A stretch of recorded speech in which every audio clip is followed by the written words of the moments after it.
what's the bit about humanity you learnt that you could only learn and understand by being in prison? Like anyone in the outside world would not understand it. I think the most amazing thing I observed is how natural hierarchy forms in when you throw people together. You know, like Lord of the Flies. I was going to say Lord of the Flies. Just like that.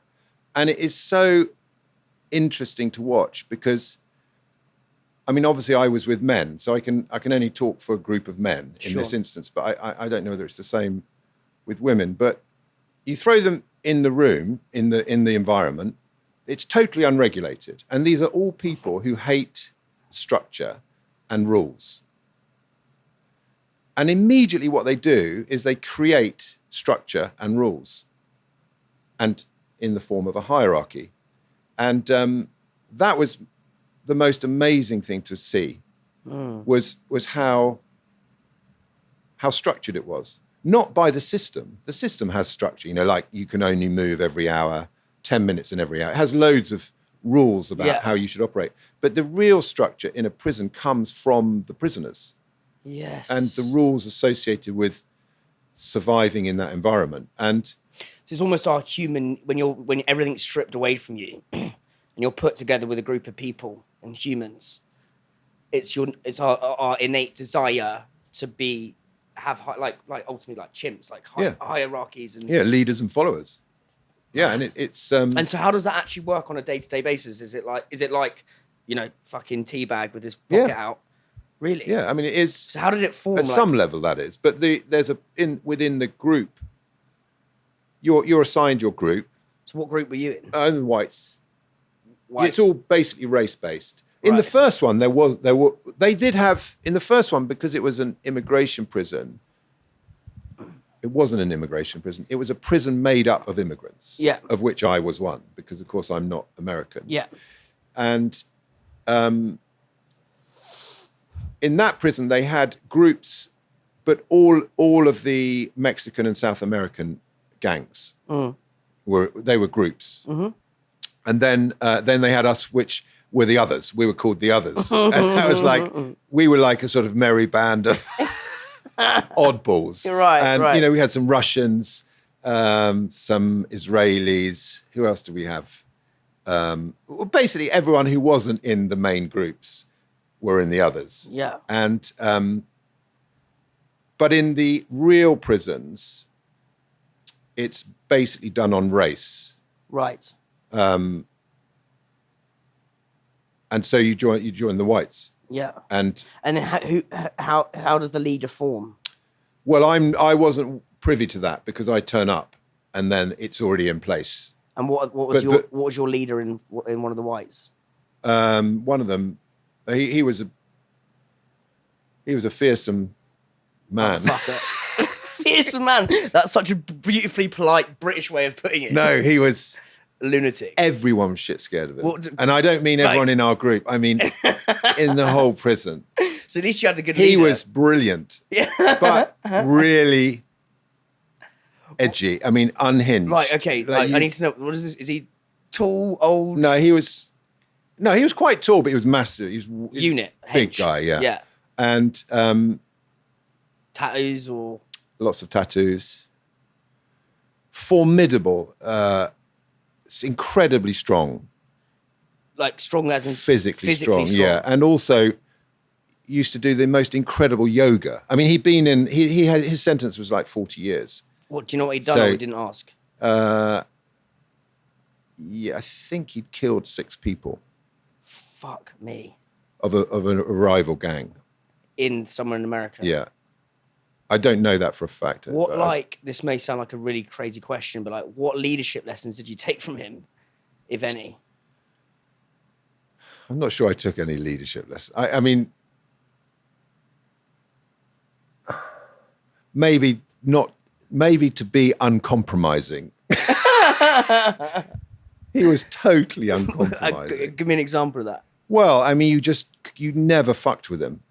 For one, not even in jest, because the switch might turn and you would be pummeled. I mean, did you ever see him like? Yeah, I mean, he would. There was this one guy that refused to yield to him, which was so illogical. I mean, my instinct always, you've got to work out the lay of the land, and then you fit in with it. You know, you sort of, your behavior should reflect the lay of the land, you know. Yeah. Mimetic. Yeah, Right? Yeah. because otherwise you're in for a really troublesome. I mean, this is true of life, not just prison. Yes. Anyway, so this guy's he refused to yield, and Who was this guy? Was he like a puckish little? he was a little Italian guy, and It's again. no, he was quite big. I mean, he wasn't little. He was Yeah. physically quite big, How old are these and guys? he was about 40, I suppose. But he.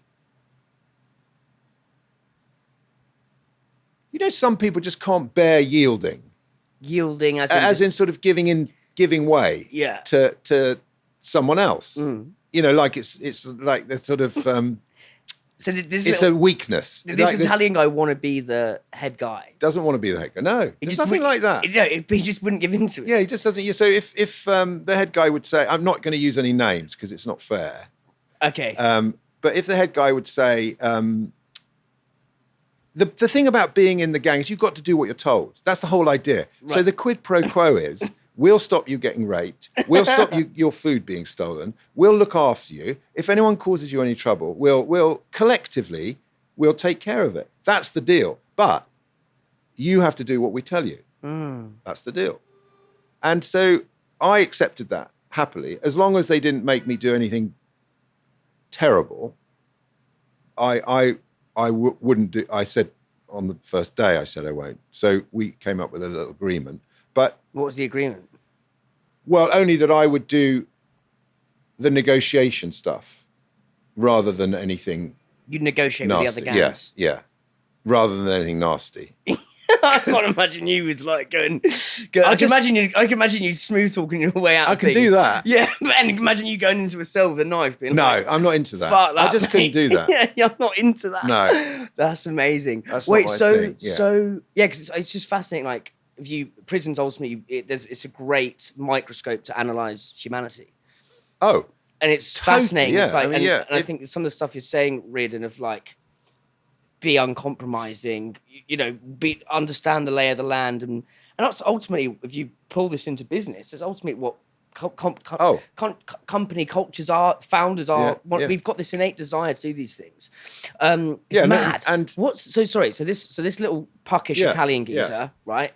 He's not yielding. So every time, and of course, if the head guy finds someone that doesn't yield, of course he's going to really fuck with them, isn't he? So what did he do to him? Every day, this guy would turn up, beaten up, face like, come for breakfast like that. And I'm like, for fuck's sake, just you don't fucking tell me what to do. Look at you muppet. What the hell? I mean, it's just poor little thing. I mean, he just...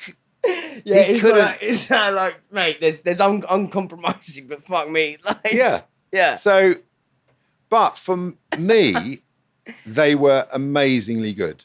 So what sort of stuff were they asking you to do? Oh, nothing really, in the grand scheme of things. And then you just go around in the day with your gang, essentially. No, I wasn't part of it really, but they do stick together, you know. Yeah. And you know, I would always sit with them.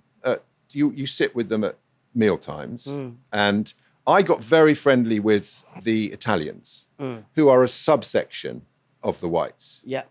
And they were really amazing to me. Amazing. You know, they took care of me and they helped me and they let me work out with them in the gym, and great fun to be with. They were really excellent. What are the lessons you took from them that you now in the outside world would thinks useful? They're very loyal. They're incredibly loyal to each other. What's amazing about them is that it seemed to me, and these are only my observations, but it seemed to me that when we think about prison, we think of it as a terrible event, like unthinkable. As in Brits. Yeah, or any sort of anyone who lives a regular life. When they think about it, it's like a sort of part of the job. just it's sort of like one of them would say, I say, how long are you in for? It's 10 years, and he's 50 odd. He'd say, yeah, I've been in of my 30 or 35 years of adult life, I've been in prison for 18 years. And I'm like, why? Why do you go out and do it again? He says, this is it. And they're like in mafia gangs or something like that. Yeah, they're in. I don't know what they do. Yeah, but they're accepting it's part of the job. It's part of their thing, and then when they're in, their families are looked after, and then they come out, and it's like it's like going on a tour of duty, I suppose. If you're in the army. Yeah. You go away and you come back. You go away, you come back. Yeah. So that was interesting to see. But they are very loyal, and they're very